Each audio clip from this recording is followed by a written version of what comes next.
शुभ लग्नटा केतबेले अछि पुराय तुमटा कि शुभ कार्य आरंभ करिबा हसमुदी आपनक कथा कि अब बेर जात्री धरी अब पुओ बेर बसरे सजाई तर बेर है आपनक घर को पहुंची गलो शुभ लग्नटा केतबेले अछि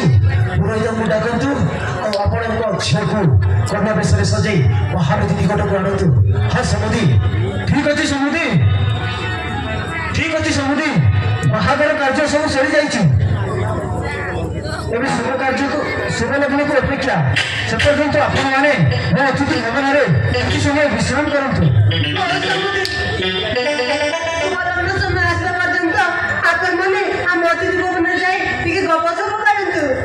ठीक अच्छी समुदी ठीक अच्छी आपण कथा रखी आम किसी समय आपण अतिथि भवन विश्राम करूँ चलिए